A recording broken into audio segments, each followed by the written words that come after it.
അതിപ്പോൾ ഞാൻ എന്തിന് ജീവിച്ചിരിക്കുന്നു എന്ന് പല ആളുകളും ചോദിക്കുന്നുണ്ട്, അല്ലെങ്കിൽ ഒരു ചെടി എന്തിന് ജീവിച്ചിരിക്കുന്നു എന്നുള്ള ഒരുപാട് ചോദ്യങ്ങൾ ചോദിക്കുന്നുണ്ട്. അതിന് നമുക്ക് നമ്മുടെ സാമാന്യമായിട്ടുള്ള അറിവുകൾ വെച്ചുകൊണ്ട് നമുക്ക് വിശദീകരണം പറയാം. ഒരു പൂർണ്ണതയുടെ ഒരു ഘടകമാണ് എന്നുള്ള നിലയ്ക്ക് ഒരു മഹാപൂർണ്ണതയുടെ ഒരു ഘടകമാണ് ഈ യാത്രകളെല്ലാം തന്നെ. ഓം നമഃ ശിവായ. ഓം നമഃ ശിവായ. ഓം നമഃ ശിവായ.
പിന്നെ എപ്പോഴും എൻ്റെ ഒരു അഭിപ്രായത്തിൽ ഞാൻ എപ്പോഴും പറയാറുള്ളതാണ്, ആധുനിക ശാസ്ത്രം എന്ന് വിളിക്കുന്ന ഒരു സംഗതി ആധുനിക ശാസ്ത്രത്തിന്റെ വഴിക്ക് പോട്ടെ, ഇപ്പുറത്തെ വഴി വേറൊരു വഴിയാണ്.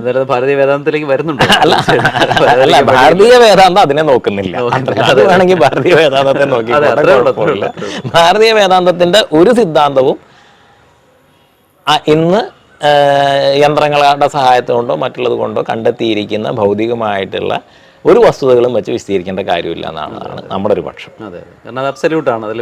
അല്ല, അത് ഞാൻ പറഞ്ഞത് അങ്ങനെ വിശദീകരിക്കുന്ന ആളുകളുണ്ടാവാം, വിശദീകരിക്കുന്നത് മോശമാണെന്നോ ഒന്നുമല്ല ഞാൻ പറയുന്നത്. എൻ്റേതായിട്ടുള്ളൊരു പക്ഷം രണ്ടും രണ്ട് വഴി എന്നുള്ളതാണ്. അപരാവിദ്യ വേറെ, പരാവിദ്യ വേറെ. അപ്പം അതിൽ ഭാരതീയ വേദാന്തത്തിൻ്റെ തത്വങ്ങൾ വിശദീകരിക്കുന്നതിന് വേദാന്തം തന്നെ സുശക്തമാണ്. അതെ അതെ അതെ. അപ്പം അങ്ങ് ധർമ്മത്തെക്കുറിച്ച് ഇപ്പം പറഞ്ഞു, മഹാഭാരതത്തിലും പറയുന്നുണ്ട് യഥോ ധർമ്മസ്തോ ജയ എന്ന് പറയുന്നു. അതുപോലെ കൃഷ്ണഭഗവാൻ പറയുന്നുണ്ട് നമ്മുടെ ക്ഷേത്രേ കുരുധർമ്മം എന്ന് പറയുന്നുണ്ട്. അപ്പോൾ ധർമ്മത്തിനെ എപ്രകാരത്തിലാണ് നമുക്ക് ശരിക്കും പറഞ്ഞാൽ വ്യാഖ്യാനിക്കാൻ പറ്റുക? കാരണം അടുത്ത കാലത്ത് ഒരു പുസ്തകം വായിച്ചായിരുന്നു. അപ്പോൾ അതിൽ അദ്ദേഹം പറയുന്നത് ധർമ്മത്തിൻ്റെ ഗീതാകാരന് തന്നെ പലപ്പോഴും ധർമ്മം പൂർണ്ണമായി പരിപാലിക്കാൻ കഴിഞ്ഞില്ല. അതുകൊണ്ട് മഹാഭാരതത്തിൽ യഥാർത്ഥത്തിൽ ധർമ്മത്തിൻ്റെ വഴിയെ നടന്ന് ധർമ്മപുത്രരായ യുധിഷ്ഠിരൻ മാത്രമാണ് എന്നൊരു വാദം അദ്ദേഹം പറയുന്നുണ്ട്. ശ്രീധരൻ നമ്പൂരി, തപോവനം ശ്രീധരൻ നമ്പൂരി, അതിൻ്റെ അഘോരി എന്ന പുസ്തകത്തിലാണ് അദ്ദേഹം അത് പറയുന്നത്. അപ്പോൾ അതിൽ പറയുന്നത് ഓരോ കാലഘട്ടത്തിലും ഓരോ തരത്തിലുള്ള ധർമ്മങ്ങൾ ഉണ്ടാകുന്നു എന്നുള്ളതാണ് പറയുന്നത്. അപ്പോൾ ആ ധർമ്മം യഥാർത്ഥത്തിൽ ശരിക്കും ശാശ്വതമായ ഒന്നാണോ അതോ ഈ കാലഘട്ടത്തിനനുസരിച്ച് മാറുന്ന ഒന്നാണോ? ധർമ്മം ശാശ്വതമായ ഒന്നാണ്. ലളിതമായ ധർമ്മം എന്ന് ചോദിച്ചു കഴിഞ്ഞാൽ നമുക്ക് നമ്മുടെ ഉള്ളിൽ എന്തെങ്കിലും ചെയ്യാൻ പുറപ്പെടുമ്പോൾ നല്ല കാര്യമാണ് എന്നൊരാൾ ഉള്ളിലിരുന്ന് പറയും, അതൊക്കെ ധർമ്മമാണ്. വേണ്ടാത്ത പരിപാടിക്ക് പുറപ്പെടേണ്ട എന്നുള്ളിലിരുന്ന ഒരാൾ പറയും, അതെല്ലാം അധർമ്മമാണ്. ഈ അധർമ്മത്തിൻ്റെ മുന്നറിയിപ്പ് അല്ലെങ്കിൽ ധർമ്മത്തിൻ്റെ പ്രോത്സാഹനവും ഒന്നോ രണ്ടോ വട്ടമൊക്കെ ഉണ്ടാവുകയുള്ളൂ. നിങ്ങളതിനെ അവഗണിച്ചുകൊണ്ട് മുന്നോട്ട് പോയി കഴിഞ്ഞാൽ ആ ശബ്ദം അടങ്ങും. നമ്മൾ കേൾക്കാത്ത അവസ്ഥയിൽ നമ്മുടെ ഇന്ദ്രിയങ്ങൾ മരവിച്ചു പോകും. അപ്പോഴുണ്ട്, അത് നമ്മൾ കേൾക്കില്ല. നമ്മൾ ആ ശീലത്തിൽ, ആ വാസനയിൽ നമ്മൾ മുഴുകിപ്പോവും. അപ്പോൾ ഏറ്റവും ബേസിക്കായിട്ട് എങ്ങനെയാണെന്നുള്ളത്. പിന്നെ ആ ധർമ്മത്തിൻ്റെ പ്രകടനം അത് എപ്പോഴും ദേശകാലങ്ങൾക്കനുസരിച്ചായിരിക്കും. കാരണം പ്രകടനമെല്ലാം വരുന്ന ഒരു അവസ്ഥയോടുള്ള പ്രതികരണമാണ്. അത് ദേശകാലങ്ങൾക്കനുസരിച്ച് വ്യത്യസ്തമായിരിക്കും. ഇപ്പോൾ കൃഷ്ണനെ പൂർണ്ണ അവതാരം എന്നാണ് പറയുന്നത്. അതേസമയം രാമോ വിഗ്രഹവാൻ ധർമ്മ എന്ന് പറയുന്നുണ്ട്. ധർമ്മത്തിന്റെ മൂർത്തി തന്നെയാണ് രാമൻ. കൃഷ്ണൻ അതേസമയം കൃഷ്ണ ലീലയാണ്. കൃഷ്ണൻ ഈ പ്രപഞ്ചം തന്നെയാണ്. പ്രപഞ്ചത്തിന്റെ ലീലകൾ മുഴുവൻ കൃഷ്ണനിലുണ്ട്. ആ വിശ്വരൂപം കാണിക്കുന്ന കൃഷ്ണനാണ്, രാമനല്ല. ആ വിശ്വരൂപത്തിൽ നിങ്ങൾക്ക് ഇഷ്ടമുള്ളത് മാത്രമല്ല കാണുക. ബീഭത്സമായതുണ്ട്, ഭീകരമായതുണ്ട്, വന്യമായതുണ്ട്, ശാന്തമായതുണ്ട്, കരുണയുണ്ട്, എല്ലാം ഉണ്ട്. അപ്പൊ കുംഭമേളയെ കുറിച്ച് നമ്മൾ പറയാറുള്ളതാണ്. അത് സനാതനധർമ്മത്തിന്റെ വിശ്വരൂപ ദർശനമാണ്, വിരാട് ദർശനമാണ്. നിങ്ങൾക്ക് എല്ലാം കാണാം. ഭീകരമായത് കാണാം, സൗമ്യമായത് കാണാം, ശാന്തമായത് കാണാം, എല്ലാം കാണാം. അപ്പം അത് അതിൻ്റെ ഒരു പൂർണ്ണതയാണ്. അപ്പം ആ പൂർണ്ണതയിൽ നമ്മൾ ദേശകാല പരിമിതികൾ അനുസരിച്ചിട്ടുള്ള പ്രകടനങ്ങൾ നോക്കിയാൽ നിങ്ങൾക്ക് ആശയക്കുഴപ്പമുണ്ടാവും. കാരണം ഇപ്പോൾ ഒരു കുട്ടി ജനിച്ചു മരിച്ചു പോകുന്നു, എല്ലാവരും സങ്കടപ്പെടും. പക്ഷെ വേദാന്ത വിചാരത്തിൽ ആ ശരീരത്തിൻ്റെ പ്രാരബ്ധം അത്രയേ ഉള്ളൂ. ആ കുട്ടിക്കൊരു ജന്മം എടുക്കണം എന്നുള്ള പ്രാരബ്ധം മാത്രമേ ഉണ്ടായിരുന്നുള്ളൂ. അതോടുകൂടി ശരീരത്തിൻ്റെ ഇത് ഇന്ന് മുക്തനാവുകയാണ് ചെയ്യുന്നത്. അതൊരു പുണ്യമായ ഒരു വിശിഷ്ടമായ ഒരു കാര്യമായിട്ടാണ് തത്വബോധത്തിൻ്റെ കാര്യത്തിൽ പറയാം. പക്ഷെ കൂടിയിരിക്കുന്ന എല്ലാവർക്കും ദുഃഖകരമാണ്.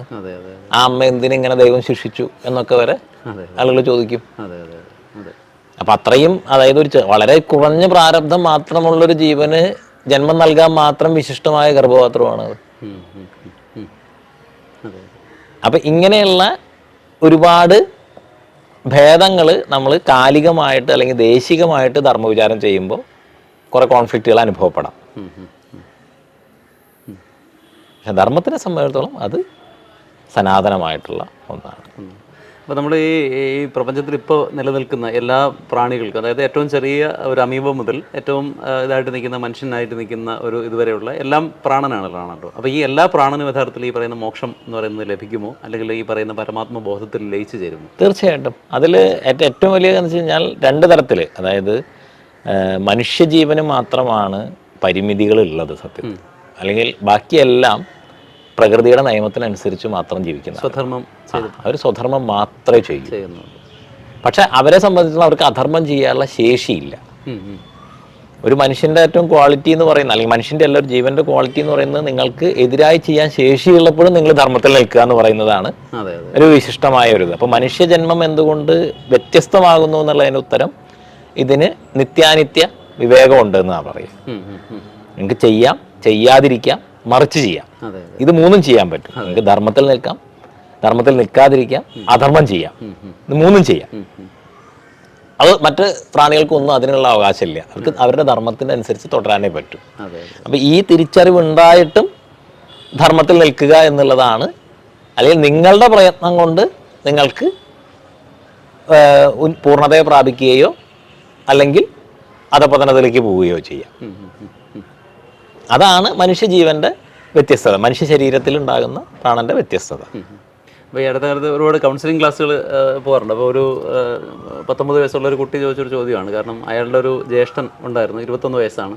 അപ്പോൾ പുള്ളി യാതൊരു വിധത്തിലുള്ള ഈ പറയുന്ന പ്ലഷേഴ്സിൻ്റെ പിറകെയും പോയിട്ടില്ല, ബയോളജിക്കൽ പ്ലഷേഴ്സ് ഇൻക്ലൂഡിങ് അതൊന്നും പോയിട്ടില്ല. അപ്പോൾ അയാളൊരു ആക്സിഡൻറ്റിൽ, ഒരു ബാഡ് മോർണിംഗിൽ അദ്ദേഹം മരണപ്പെട്ടു. അപ്പോൾ ഈ കുട്ടി ചോദിച്ച ചോദ്യമാണ്, ഞാനിപ്പോൾ അതേപോലെയുള്ളൊരു വഴിയിലാണ് സഞ്ചരിച്ചുകൊണ്ടിരിക്കുന്നത്, പക്ഷേ എനിക്കും നാളെയോ മറ്റന്നാളോ ഈ പറയുന്ന ഒരു ആകസ്മികമായൊരു വിധി വന്നു കഴിഞ്ഞാൽ ഞാൻ എന്നോട് ചെയ്യുന്ന ഒരു മോശമായൊരു കാര്യമല്ല. കാരണം ഞാൻ എന്നെ സംതൃപ്തിപ്പെടുത്താതെ, അതായത് ഈ ബാക്കിയുള്ള ആളുകൾ പറയുന്ന ഭൗതിക സുഖങ്ങളിലേക്ക് പോകാതെ ഞാൻ എൻ്റെ ജീവനെ ത്യജിച്ചു കഴിഞ്ഞാൽ, അല്ലെങ്കിൽ ജീവൻ പോയി കഴിഞ്ഞാൽ അതെനിക്കൊരു വലിയ നഷ്ടമല്ല എന്നൊരു ചോദ്യം ആ കുട്ടി ചോദിച്ചു. ആ കുട്ടിയെ സംബന്ധിച്ചോളം ശരിയാണ്. കാരണം ആ കുട്ടിക്ക് ആഗ്രഹമുണ്ട്. അതെ. ആഗ്രഹം ഉള്ളിടത്തോളം കാലം ആ കുട്ടി ആ വാസനയെ പൂർത്തീകരിക്കാൻ വേണ്ടി വീണ്ടും ശരീരം എടുക്കേണ്ടി വരും. അപ്പോൾ ഞാനതാണ് സ്വാമി ചോദിച്ചത്. കാരണം നമ്മുടെ ഇന്നത്തെ സിലബസിലോ അല്ലെങ്കിൽ ഇന്നത്തെ അക്കാഡമിക്കിലോ, ഞാനിപ്പോൾ പലപ്പോഴും തമാശയ്ക്ക് പറയാറുണ്ട്, നമുക്കിപ്പോൾ അമ്മമ്മ കളിപ്പാട്ടങ്ങൾ ഇല്ലാതായിപ്പോയി, അപ്പൂപ്പൻ കളിപ്പാട്ടങ്ങളില്ല. അപ്പോൾ എന്നാൽ നമ്മുടെ ഇന്നത്തെ തലമുറയ്ക്ക് യഥാർത്ഥത്തിൽ എങ്ങോട്ട് പോകണം എന്നുള്ള യാതൊരു ഇതുമില്ല. അപ്പോൾ ഇത്രയും വലിയൊരു റിച്ച് ആയിട്ടുള്ള ഒരു പാരമ്പര്യവും ഇത്രയും വലിയൊരു സംസ്കാരവും പൈതൃകവും ഉള്ളപ്പോൾ എന്തുകൊണ്ടാണ് നമ്മുടെ ഈ അക്കാഡമിക് തലങ്ങളിൽ ഇതൊരല്പം പോലും ഒരു പഠന വിഷയമായിട്ട് വരാത്തത്? അത് ഒരിക്കലും നെഹ്റു കൊണ്ടുവന്ന ഒരു പോളിസിയാണെന്ന് കേട്ടിട്ടുണ്ട്. അപ്പോൾ എന്തുകൊണ്ടാണ് ഇത്രയും ശക്തമായി, ഇപ്പം നല്ലൊരു ഭരണകൂടമുണ്ട്, അവർ കുറേയൊക്കെ സിലബസ് പരിഷ്കരിച്ച് വരുന്നുണ്ട്.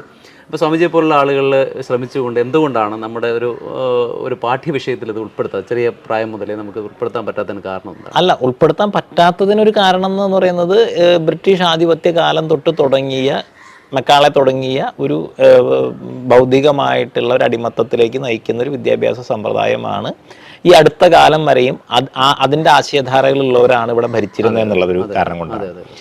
അപ്പം അതിന് മാറ്റം വരുത്താനുള്ള പരിശ്രമങ്ങൾ പലതരത്തിൽ നടക്കുന്നുണ്ട്.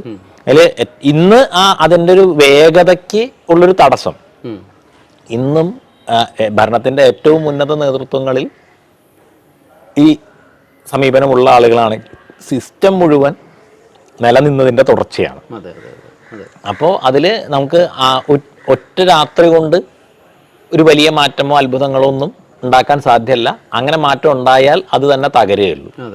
എന്നാൽ അത് സിസ്റ്റം ആ സിസ്റ്റത്തിലും പരിവർത്തനം വരേണ്ടതുണ്ട്. അപ്പം അത് ഇതുപോലെ തന്നെ ഇത്രയും വർഷങ്ങൾ എടുത്തുകൊണ്ട് തന്നെയുള്ള ഒരു ദീർഘമായിട്ടുള്ള പരിവർത്തനമായിരിക്കും നടക്കുക. രണ്ടാമത് നമുക്കൊരു കാര്യത്തെ നശിപ്പിക്കാൻ എളുപ്പമാണ്, ഉണ്ടാക്കിയെടുക്കലാണ് ബുദ്ധിമുട്ട്. ഒരു വീട് പൊളിച്ച് കളയണമെന്നുണ്ടെങ്കിൽ എത്ര ദിവസം ചോദിച്ചു കഴിഞ്ഞാൽ മിക്കവാറും ഒരു ദിവസം കൊണ്ട് പൊളിക്കുന്ന ആളുണ്ട്, ഒരു ദിവസം കൊണ്ട് വീട് പണിയുന്ന ആളുകൾ ഉണ്ടാവില്ല. അപ്പം അതുപോലെ ഒരു ദിനം സൃഷ്ടിക്കാൻ കുറച്ചുകൂടി സമയമെടുക്കും. രണ്ടാമത് നമുക്ക് ഇത്രയും കാലത്തെ ഒരു വൈദേശിക ആധിപത്യം ഉണ്ടായതുകൊണ്ട് നമ്മുടെ പരമ്പര അനുസരിച്ചിട്ടുള്ള ഭാരതീയമായിട്ടുള്ള ശാസ്ത്ര പദ്ധതി അനുസരിച്ചുകൊണ്ട് പഠിപ്പിക്കുന്ന പാരമ്പര്യങ്ങളൊക്കെ ഇല്ലാതായി. അപ്പം അതെങ്ങനെയായിരുന്നു എന്നുള്ളതിന് പോലും വളരെ കുറച്ച് ഇതേ ഉള്ളൂ. അപ്പം അങ്ങനെ ഒരു സിസ്റ്റത്തിന് ഉണ്ടാക്കുക എന്ന് പറയുന്നതും ഒരു വലിയ പരിശ്രമം ആവശ്യപ്പെടുന്ന ഒരു കാര്യമാണ്. അതിന് ഭാരതത്തിലെ എല്ലാ ആചാര്യന്മാരും അവരവരുടേതായിട്ടുള്ള പരിശ്രമങ്ങൾ നടത്തുന്നുണ്ട്. അത് ഒരു വലിയ പാലാഴി മഥനം പോലെ രൂപപ്പെട്ടു വരും. അതിലെ കാളകൂടൊക്കെ ഒരു സമയത്ത് വരും, പക്ഷെ ആത്യന്തികമായിട്ടുള്ള അമൃതം വരും. അതെ അതെ അതെ. അപ്പോൾ ഇപ്പോൾ കേരളത്തിൻ്റെ ഒരു അവസ്ഥ നമ്മൾ മനസ്സിലാക്കി കഴിഞ്ഞാൽ, കാരണം ഇന്നത്തെ യൂത്തിനെന്ന് പറയുമ്പോഴത്തേ അവർക്ക് എങ്ങോട്ട് പോകണമെന്ന് ഒരു ലക്ഷ്യബോധമില്ല. നമ്മുടെ വിദ്യാഭ്യാസ മേഖല കംപ്ലീറ്റ് ആയിട്ട് തകർന്നുകൊണ്ടിരിക്കുന്ന ഒരു കാഴ്ച. കാരണം കോളേജുകൾ അടച്ചുപൂട്ടിക്കുന്നു. കഴിഞ്ഞ ആഴ്ച എൻ്റെ കൂടെ പഠിച്ച ഹയർ സെക്കൻഡറി അധ്യാപകരായിട്ട് ഇപ്പോൾ ജോലി ചെയ്യുന്ന ആൾക്കാരുമായിട്ട് നമ്മൾ സംബന്ധിച്ചു. അപ്പോൾ അവരും പറയുന്നതെന്ന് വെച്ചാൽ കുറച്ച് വർഷങ്ങൾ കഴിയുമ്പോൾ ഹയർ സെക്കൻഡറി തന്നെ ഇല്ലാതാകും. കാരണം ഗവൺമെൻറ്റിന് ഏറ്റവും കൂടുതൽ പൈസ ചിലവാകുന്ന 2 സ്ഥലങ്ങൾ, ഒന്ന് ആതുരാലയ, അതും 2 വിദ്യാഭ്യാസമാണ്. അപ്പോൾ വിദ്യാഭ്യാസത്തിനെ തകർക്കുക എന്ന് പറയുന്ന, അങ്ങനെ തകർത്തു കഴിഞ്ഞാൽ ഒരു തലമുറ മുഴുവൻ ഇല്ലാതാവും. അപ്പം മന്ദബുദ്ധിയുള്ള ഒരു തലമുറയെ സൃഷ്ടിക്കുക എന്ന് പറയുന്ന വികലമായിട്ടുള്ള ഒരു സങ്കല്പനം ഏതോ രീതിയിൽ ഇവിടെ നടക്കുന്നു എന്ന് തോന്നുന്നുണ്ട്. അതോടൊപ്പം തന്നെ കുട്ടികളുടെ മനസ്സിൽ അനാവശ്യമായ കാര്യങ്ങൾ കൊടുക്കുന്ന ഡാർക്കിനെ, അല്ലെങ്കിൽ ഇരുട്ടിനെ ഏറ്റവും കൂടുതൽ ആഘോഷിക്കുന്ന സിനിമകൾ ഇന്ന് വളരെയേറെ ഇറങ്ങിക്കൊണ്ടിരിക്കുന്നു. അപ്പോൾ ചിലതൊക്കെ വളരെ നിസ്സാരമെന്ന് തോന്നും. ഇപ്പോൾ ഉദാഹരണം, ഇപ്പോൾ സിനിമകളുടെ പേരുകൾ ഞാൻ പറയാം. ആലപ്പുഴ ജിംഖാന എന്ന് പറഞ്ഞ സിനിമ, അല്ലെങ്കിൽ ആവേശം തുടങ്ങിയ സിനിമകളൊക്കെ കുടുംബത്തോടെയാണ് ആൾക്കാർ പോയി കാണുന്നത്. പക്ഷേ അതറിയാതെ കുട്ടികളുടെ ഉള്ളിൽ സന്നിവേശിപ്പിക്കപ്പെടുന്ന ഒരുപാട് നിഷേധ മൂല്യങ്ങളുണ്ട്. പക്ഷേ ഇതിനെതിരെ ആരും ഒന്നും പ്രതികരിക്കുന്നില്ല. നമ്മുടെ സോക്കോളുടെ സാംസ്കാരിക നായകരാരും മിണ്ടുന്നില്ല. പിന്നെ ഈ പറയുന്ന ഋഷി പരമ്പരയിലുള്ള ആരും മിണ്ടുന്നില്ല. അപ്പോൾ ഇത് വലിയ ഒരു എന്താ പറയുക, ഒരു എക്സ്പ്ലോഷൻ ഇവിടെ നടന്നുകൊണ്ടിരിക്കുകയാണ്. അപ്പോൾ ഇങ്ങനെ പോകണമെങ്കിൽ ഒരു 5 വർഷം കൂടെ കഴിയുമ്പോൾ കേരളത്തിൽ ഒരു സിവിൽ വാർ ഉണ്ടായിക്കൂടാ എന്ന് നമുക്ക് പറയാൻ പറ്റാത്തൊരവസ്ഥയിലേക്ക് പോകുന്നു. ഹാവ്സ് ആൻഡ് ഹാവ് നോട്ട്സിൻ്റെ ഡിഫറൻസ് ഭയങ്കരമായിട്ട് വർദ്ധിച്ചുകൊണ്ടിരിക്കുന്നു. അപ്പോൾ അവിടെ അങ്ങേപ്പോലുള്ള ആളുകൾക്ക് ചെയ്യാൻ പറ്റുന്നത് എന്താണ്? അപ്പോൾ ഞാൻ കേൾക്കുന്നു, ആഗ്രഹിക്കുന്നു അങ്ങ് കേരളത്തിൽ ഒരു ഇതുപോലുള്ളൊരു അഖാഡയുടേതായ ഒരു ഇത് തുടങ്ങുന്നെന്നും, അതുപോലെ തന്നെ ചെറുപ്പക്കാരെ, ശരിക്കും പറഞ്ഞാൽ നമ്മുടെ ഏറ്റവും വലിയ കരുത്ത് നമ്മുടെ യൂത്താണ്. ആ യൂത്താണെന്ന് മുഴുവൻ ഇല്ലാതായിക്കൊണ്ടിരിക്കുന്നത്. ഇപ്പോൾ തന്നെ സിനിമകളിൽ കാണുന്ന ഓരോ ഹീറോകളും നെഗറ്റീവിനെ ഇങ്ങനെ അവർ ചെയ്യുമ്പോൾ ഭയങ്കരമായിട്ട് തന്നെ ആഘോഷിച്ചുകൊണ്ടാണ് നമ്മൾ ഇന്നതിലേക്ക് പോകുന്നത്. അപ്പോൾ അവിടെ അങ്ങയുടെ കോൺട്രിബ്യൂഷൻ ഏത് മേഖലയിലായിരിക്കും, അല്ലെങ്കിൽ എപ്രകാരത്തിലായിരിക്കും നമുക്കൊരു പ്രകാശത്തിൻ്റെ ഒരു തിരി തെളിക്കാൻ അങ്ങേക്ക് സാധിക്കുക? ഇതിൽ 2 കാര്യമാണുള്ളത്. ഒന്ന്, ഈ സാംസ്കാരിക നായകർ എന്ന് പറയുന്നവരെന്ത് പറയില്ല എന്ന് ചോദിച്ചു കഴിഞ്ഞാൽ, ഇന്നത്തെ കാര്യങ്ങളൊക്കെ കാണുമ്പോൾ നമുക്ക് മനസ്സിലാകുന്നത് അവർ ഹിസ് മാസ്റ്റേഴ്സ് വോയിസ് ആണ്. അവർക്ക് ശമ്പളം കൊടുക്കുന്നവർക്ക് വേണ്ടി അവർ സംസാരിക്കുന്നുണ്ട്, അത്രേ അവർ ചെയ്യുന്നുള്ളൂ. ബാക്കിയുള്ളതൊക്കെ നമ്മൾ ആഘോഷിക്കുന്നു എന്നുള്ള കാര്യം വേറെ വിഷയം. പിന്നെ ആചാര്യന്മാരെ സംബന്ധിച്ചിടത്തോളം ആണെങ്കിൽ ഇപ്പോൾ ഈ സിനിമാ ലോകമൊന്നും അവർ അറിയുന്ന പോലുമില്ല, കാണുന്ന പോലുമില്ല. അപ്പോൾ അവിടെ എന്താ നടക്കുന്നതെന്ന് അറിയാത്ത, അത് അതിൻ്റെ ഒരു സമ്പ്രദായത്തിൻ്റെ ചില വ്യത്യസ്തങ്ങളാണ്. പക്ഷേ എന്തുകൊണ്ട് സിനിമയിലോ മറ്റുള്ള കാര്യങ്ങളിലോ കഴിയുമ്പോൾ നാട്യശാസ്ത്രകാരൻ വളരെ കൃത്യമായി വിക്ഷുബ്ധം ഉണ്ടാകുന്ന രംഗങ്ങൾ സ്റ്റേജിൽ കാണിക്കരുതെന്ന് പറഞ്ഞു. അതെ അതെ അതെ, വിക്ഷോഭം ഉണ്ടാക്കുന്ന രംഗങ്ങൾ. കാരണം അത് നിങ്ങളെ സ്വാധീനിക്കുന്ന മാത്രമല്ല, നിങ്ങളുടെ വരും തലമുറയെയും സ്വാധീനിക്കും. അതെ അതെ, പിന്നെ തലമുറകളിലേക്ക് പകർന്നു പോകുന്ന ട്രോമയൊക്കെ നിങ്ങളുടെ ചെറിയൊരു ദൃശ്യം നിങ്ങളിൽ സൃഷ്ടിക്കാം. അപ്പോൾ അതിനെ ഇന്ന് ആ രീതിയിൽ അറിയാത്തത്, അങ്ങ് നേരത്തെ പറഞ്ഞ് ഓരോന്നും എന്തിനു വേണ്ടി എന്ന് പറയുന്ന ഒരു വിദ്യാഭ്യാസ പാരമ്പര്യത്തിൻ്റെ അഭാവമാണ്. അപ്പോൾ അത്തരത്തിലുള്ള, അതായത് ഇത്തരം കാര്യങ്ങളുടെ ദൂഷ്യവശങ്ങൾ തുറന്നു കാണിക്കുകയും പോസിറ്റീവായിട്ട് സർഗാത്മകമായിട്ട് എന്ത് വേണം എന്ന് മാർഗനിർദ്ദേശം ചെയ്യുകയും ചെയ്യുന്ന ഒരുപാട് ആചാര്യന്മാർ നമുക്കിടയിൽ തന്നെയുണ്ട്. അഖാഡകളെ സംബന്ധിച്ചിടത്തോളം ഏറ്റവും പ്രധാനപ്പെട്ട കാര്യം, അഖാഡകൾ ഈ ആചാര്യന്മാരുടെ എല്ലാം ഒരു സമൂഹമാണ്, ഒരൊറ്റ എന്ന് പറയുന്ന ഒരു ആചാര്യന്മാരല്ല. അപ്പം അങ്ങനെ ആ ആചാര്യന്മാരുടെ കളക്റ്റീവായിട്ടുള്ളൊരു വോയിസ് സമൂഹത്തിൽ കേൾപ്പിക്കാനും അതിനു വേണ്ടിയിട്ടുള്ള പ്രവർത്തനങ്ങൾ ഊർജിതമാക്കാനുമാണ് അഖാഡ ദക്ഷിണ ഭാരതത്തിലേക്ക് വരുമ്പോൾ എന്നുള്ള രീതിയിൽ നമ്മളുടെ ഒരു ശ്രമം ഉണ്ടാകുന്നത്. പിന്നെ എല്ലാം ദേശവും കാലവും നിശ്ചയിക്കേണ്ടതാണ്. പ്രകൃതി നമ്മളെ കൊണ്ട് എന്ത് ചെയ്യിക്കാനാണ് ഉദ്ദേശിച്ചേക്കണേന്ന് നമുക്കറിയില്ല, നമ്മളതിന് നിൽക്കുന്നു. അപ്പോൾ എന്തായാലും നമ്മുടെ സമയം അവസാനിക്കുകയാണ്. അപ്പോൾ ഒരു ചോദ്യം കൂടെ ചോദിക്കുകയാണ്.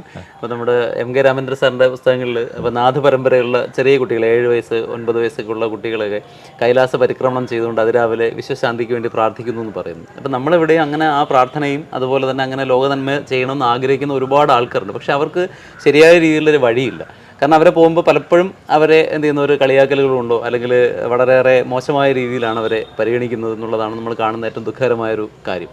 അപ്പോൾ ഇന്ന് തന്നെ ഏറ്റവും അങ്ങേപോലുള്ള ശ്രേഷ്ഠന്മാരായ ആളുകൾ പോലും യഥാർത്ഥത്തിൽ ഇന്ന് പലപ്പോഴും പലയിടത്തും ഈ ലൈം ലൈറ്റിലേക്ക് ഇങ്ങനെ കൊണ്ടുവന്ന് ഇങ്ങനെ പറഞ്ഞ് കേൾപ്പിച്ച് പ്രചരിപ്പിക്കേണ്ട ഒരു അവസ്ഥയാണ്. കാരണം ആത്മാന്വേഷണം നടത്തി വരുന്ന ആളുകൾക്ക് ശരിയായ രീതിയിലുള്ള ലക്ഷ്യബോധം നൽകുന്ന മാർഗ്ഗങ്ങളൊന്നും തന്നെ ഇല്ല എന്നുള്ളതാണ് ഇന്ന് കാണുന്നത്. അപ്പോൾ അങ്ങേക്ക് എന്താണ് അതിൽ പറയാൻ പറ്റുക, അല്ലെങ്കിൽ എങ്ങനെയാണ് നമുക്ക് അതിലേക്ക് ആളുകളെ നയിക്കാൻ സാധിക്കുക? ഒന്ന്, എല്ലാവരും മനസങ്കല്പം കൊണ്ട് ദീക്ഷിതരോ അല്ലെങ്കിൽ സന്യാസ പാതയിലോ വരേണ്ട ആളുകളല്ല, വളരെ കുറച്ച് പേര് വന്നാൽ മതി. അവർക്കൊക്കെ ഉള്ള വഴികൾ ഇഷ്ടം പോലെയുണ്ട്, അവരൊക്കെ അതിൽ എത്തിച്ചേരുന്നുമുണ്ട്. സമാജത്തിൽ വേണ്ടത് നല്ല വ്യവസായികളാണ്, നല്ല അധികാരികളാണ്, അവരെല്ലാവരുമാണ്. അതിനെ ശക്തമാക്കുന്ന ഒരു സംവിധാനത്തിൻ്റെ അഭാവമാണ്. അതായത് ഗാർഹസ്ഥ്യ ജീവിതം അല്ലെങ്കിൽ സമാജ ജീവിതം ധാർമ്മികമാക്കുന്നതിന്, ശക്തമാക്കുന്നതിന്, സമൃദ്ധമാക്കുന്നതിന് വേണ്ടിയിട്ടുള്ള സങ്കേതങ്ങളുടെ ഒരു അഭാവമാണ് പ്രധാനമായിട്ടുള്ളത്. കാരണം അതിൻ്റെ പൂർണ്ണതയിൽ അടുത്ത വഴിയിലേക്ക് അവർ സ്വാഭാവികമായിട്ടും എത്തിക്കോളും. പിന്നെ മറ്റൊരു തരത്തിലുള്ള ഒരു അപകർഷതയോ മറ്റുള്ള കാര്യങ്ങളോ ഒക്കെ ഏകദേശം വലിയ രീതിയിൽ മാറി വരുന്നുണ്ട്. ഈ കുംഭമേളയിൽ തന്നെ 3 ലക്ഷത്തോളം മലയാളികൾ പങ്കെടുത്തു. അവരെല്ലാവരും ഞങ്ങളെ കളിയാക്കുമ്പോൾ പല സുഹൃത്തുക്കളെന്ന് ഭാവിച്ചിരുന്നവർ അവരുടെ ശത്രുതയായിട്ടുള്ള യഥാർത്ഥ ഭാവം പുറത്തെടുക്കും എന്നൊക്കെ അറിഞ്ഞിട്ടും സ്നാനം ചെയ്യുന്നതിൻ്റെയും നാഗസന്യാസിമാരെ നമസ്കരിക്കുന്നതിൻ്റെയും ഒക്കെ ചിത്രങ്ങൾ അവരുടെ സോഷ്യൽ മീഡിയ പേജുകളിൽ ഇട്ടു. ഞാൻ ഹിന്ദുവാണെന്നും ഈ ധർമ്മത്തിൽ ജീവിക്കുന്നുവെന്നും ഈ ധർമ്മത്തിന് വേണ്ടി ഞാൻ എന്ത് ത്യാഗം സഹിക്കുമെന്നും ഒക്കെ ഉറച്ചിട്ടുള്ള പ്രഖ്യാപനം ഉണ്ടായി. അപ്പം അതിനനുസരിച്ചിട്ടുള്ള മാറ്റങ്ങൾ സ്വാഭാവികമായിട്ടും ഉണ്ടായിക്കോളും. നിങ്ങൾ അന്വേഷിക്കുമ്പോഴാണ് വഴി മുമ്പിലേക്ക് വരിക. ആ സമാജത്തിൻ്റെ ഉള്ളിൽ ആ അന്വേഷണത്വര ഒരു മോശമാകുന്ന ഘട്ടത്തിൽ സ്വാഭാവികമായിട്ടും തുറന്നു വരും. അതാണല്ലോ യഥാ ഹി ധർമ്മസ്യ ഗ്ലാനിർഭവതി ഭാരത എന്ന് പറഞ്ഞിരിക്കുന്നത്. അവിടെ അഭ്യുത്ഥാനം, ആ ധർമ്മത്തിന് അഭ്യുത്ഥാനം ഉണ്ടാകുന്ന സമയത്ത് ഭഗവാന്റെ അവതരണം മനസ്സുകളിൽ നടക്കും. അത് നടക്കുന്ന സമയത്ത് ആ മനസ്സുകൾ ശരിയായിട്ടുള്ള വഴി അന്വേഷിക്കും. ആ അന്വേഷിക്കുന്ന സമയത്ത് വഴിവെട്ടാനുള്ള ആളുകൾ വരും. നമുക്ക് അവിടേക്ക് പോകാൻ വേണ്ടിയിട്ട് ഉടമസ്ഥൻ നിശ്ചയിക്കുമ്പോഴാണ്, അത് കാടൊന്ന് വെട്ടി തെളിക്കണം ഉടമസ്ഥൻ നിശ്ചയിക്കുമ്പോഴാണല്ലോ പണിക്കാരെ വിളിക്കുക. പറഞ്ഞ ഒരു കാര്യം കൂടെ അതിൽ നിന്ന് വന്നൊരു ചോദ്യമാണ്, മറ്റൊന്നുമല്ല. ഇപ്പം നമ്മളിപ്പോൾ എനിക്ക് തോന്നുന്നു കേരളത്തിൽ ആളുകൾക്ക് ഒരുപാട് തെറ്റിദ്ധാരണ ഉണ്ടായ ഒരു പ്രസ്താവന ഉണ്ട്. അതായത് എല്ലാവരും സമന്മാരാണ്, എല്ലാവരും ഈക്വൽ ആണെന്ന് പറയുന്ന ഒരു പ്രയോഗം. അതിൻ്റെ ഇതിലാണെന്ന് തോന്നുന്നു എല്ലാവരും ഒരു പ്രത്യേകമായ രീതിയിലും ജീവിച്ചു പോകുന്നത്. അങ്ങേക്ക് ഞാൻ ഉദ്ദേശിച്ച് മനസ്സിലായി. അപ്പോൾ അത് യഥാർത്ഥത്തിൽ ശരിയാണോ? എല്ലാവരും സമന്മാരാണോ? അങ്ങ് പറഞ്ഞ വ്യവസായികൾ വേണം, അധ്യാപകർ വേണം, സന്യാസിമാർ വേണം. അപ്പോൾ എല്ലാവർക്കും വ്യത്യസ്തമായ കർമ്മങ്ങൾ കൊണ്ട് എല്ലാവർക്കും തുല്യതയ്ക്ക് അവകാശമുണ്ട്. ഏറ്റവും ഒടുവിൽ അങ്ങ് പറഞ്ഞതുപോലെ ഈ പരമബോധത്തിൽ ലയിക്കുന്ന ആ ഒരു തുല്യതയ്ക്ക് എല്ലാവർക്കും അവകാശമുണ്ട്. പക്ഷേ ഇപ്പോൾ നമ്മൾ ജനിക്കുന്ന ഓരോരുത്തരും ഓരോ ഇൻഡിവിജ്വലായിട്ട് ഓരോ കാര്യങ്ങൾ ചെയ്യാനില്ല. അപ്പോൾ ഈ സമത്വം എന്ന് പറയുന്ന യഥാർത്ഥത്തിൽ ഈ പറയുന്ന ചില പ്രത്യേകമായ വിഭാഗങ്ങൾ പറയുന്ന പോലെ എല്ലാവരും സമന്മാരാണോ? അല്ല, ആ സമത്വം എന്ന് പറയുന്നത് എന്താണ് യഥാർത്ഥത്തിലുള്ള സമത്വം എന്ന് തെറ്റിദ്ധരിക്കപ്പെടുകയാണ് ഇവരൊക്കെ. അത് ഈ അങ്ങ് പറഞ്ഞ രാഷ്ട്രീയത്തിൻ്റെ ആചാര്യൻ അല്ലെങ്കിൽ അവർ വളരെ ആദരിക്കുന്ന വയലാർ തന്നെ എഴുതിയിട്ടുണ്ട്, പ്രൊക്രൂസ്റ്റസുകൾ രാഷ്ട്രീയക്കാർ നിൽക്കുകയായി ഈ മണ്ണിൽ, പ്രത്യയശാസ്ത്ര കട്ടിലിട്ടവർ വെട്ടിമുറിച്ചു മർത്യനെ. പ്രൊക്രൂസ്റ്റസ് എന്ന് പറയുന്ന രാക്ഷസൻ ചെയ്യുന്ന പോലെ, രാക്ഷസന്റെ ഒരു കട്ടിലുണ്ട്, ഓട്ടോമാറ്റിക്. ആ കട്ടിലിന് പുറത്തുള്ള ആളുടെ തലയും കാലും വെട്ടിക്കളയും. അതിന് കുറവാണെങ്കിൽ വലിച്ചു നീട്ടിയിട്ട് അയാളെ കൊല്ലും. അപ്പൊ അങ്ങനെ എല്ലാവരെയും ഒരു കട്ടിലിന് അല്ലെങ്കിൽ ഒരു ചതുരത്തിന് പാകമാക്കലല്ല സമത്വം. എല്ലാവരിലുമുള്ള അവരുടെ പൂർണ്ണതയെ അവർക്ക് സാക്ഷാത്കരിക്കുന്നതിന് വേണ്ടിയിട്ടുള്ള സാഹചര്യം ഉണ്ടാകലാണ് സമത്വം. ഒരു കവി നല്ല കവിയാകുന്നതിന്, ഒരു അധ്യാപകൻ നല്ല അധ്യാപകനാകുന്നതിന്, ഒരു കൃഷിക്കാരൻ നല്ല കൃഷിക്കാരനാകുന്നതിന് ഒക്കെ വേണ്ടിയിട്ടുള്ള ഒരു സാഹചര്യം ഉണ്ടാവുക, അതിന് സ്വസ്ഥമായിട്ടുള്ളൊരു സാഹചര്യം ഉണ്ടാവലാണ് യഥാർത്ഥ സമത്വം. ഞാൻ രാത്രി കഞ്ഞി കുടിക്കുന്നതിൽ തൃപ്തനാണെന്നുണ്ടെന്നുണ്ടെങ്കിൽ എനിക്ക് ബിരിയാണി തരുന്നതല്ല സമത്വം. അപ്പോൾ അങ്ങനെയുള്ള ആ ഒരു വികലമായിട്ടുള്ള കാഴ്ചപ്പാടുണ്ട്. ആ കാഴ്ചപ്പാട് സ്വാഭാവികമായിട്ടും, കാരണം മനുഷ്യ മനസ്സിന് അത്തരം ഇതിനോട് പൊരുത്തപ്പെടാൻ പറ്റില്ല. കാരണം ആ ഒരു വ്യവസ്ഥ ബലം പ്രയോഗിച്ച് തന്നെ കൊണ്ടുവരാൻ ശ്രമിച്ചാൽ എല്ലായിടത്തും തകർന്നിട്ടുണ്ട്. തീർച്ചയായും. ഓറഞ്ചായിട്ടും ആപ്പിളായിട്ടും മുന്തിരിയായിട്ടും കാച്ചിലായിട്ടും തന്നെ ഇരിക്കും. അത് പ്രകൃതി അതിനാണ് തയ്യാറായിരിക്കുന്നത്. നിങ്ങൾ അതിനെ എത്രത്തോളം മാറ്റി തീർക്കാൻ ശ്രമിച്ചാലും അത് കട്ടായി പോകും. അപ്പം അങ്ങയുടെ സമയം ആയതുകൊണ്ടാണ്. അപ്പോൾ തീർച്ചയായിട്ടും ഒരുപാട് കാര്യങ്ങൾ സമ്മതിക്കാനുണ്ട്. അപ്പോൾ തീർച്ചയായിട്ടും അടുത്തൊരു അവസരത്തിൽ അങ്ങ് വീണ്ടും സമയം അനുവദിക്കുമെന്ന് വിചാരിക്കുന്നു. അപ്പോൾ എന്തായാലും നമുക്കൊരു വലിയ പ്രതീക്ഷയുടെ ഒരു കിരണമാണ്. കാരണം കേരളത്തിലെ പ്രത്യേകിച്ച് നമ്മുടെ യുവത്വത്തിന്, ഇപ്പോൾ സ്വാമി ചിന്മയാനന്ദൻ പറഞ്ഞതുപോലെ, അദ്ദേഹം പറഞ്ഞത് children are not a useless, they are used less എന്നാണ്. അപ്പോൾ ഞാനതിനെ ചെറുതായിട്ടും തിരുത്തി പറയുന്നത്, നമ്മുടെ യൂത്ത് എന്ന് പറയുന്നത് യൂസ്ലെസ് അല്ല, ദേ ആർ യൂസ്ഡ് ലെസ്. അപ്പോൾ അതുകൊണ്ട് അവർക്ക് ധാരാളം കാര്യങ്ങൾ അവരുടെ ഉള്ളിലുള്ള പൊട്ടൻഷ്യലിനെ ഉപയോഗിച്ചുകൊണ്ട് ഏറ്റവും ശ്രേഷ്ഠമായ രീതിയിൽ നമ്മുടെ ലോകത്തെ നയിക്കാനായിട്ടുള്ള പ്രാപ്തി തരുന്നതിന് വലിയൊരു മാർഗ്ഗനിർദ്ദേശകമായിട്ടും ഒരു ദീപമായിട്ടും അങ്ങേക്ക് പ്രോജ്വലിക്കാൻ സാധിക്കട്ടെ എന്ന് ആത്മാർത്ഥമായിട്ട് ആഗ്രഹിക്കുന്നു. അപ്പോൾ എന്തായാലും ഇങ്ങനൊരു സെഷൻ അനുവദിച്ചതിന് വളരെ നന്ദി പറയുന്നു. അപ്പോൾ തീർച്ചയായിട്ടും വീണ്ടും അങ്ങേ കാണണമെന്ന് ആഗ്രഹിക്കുന്നു. വീണ്ടും ഒരുപാട് സെഷൻസ് ചെയ്യണമെന്ന് ആഗ്രഹിക്കുന്നു. നമസ്കാരം.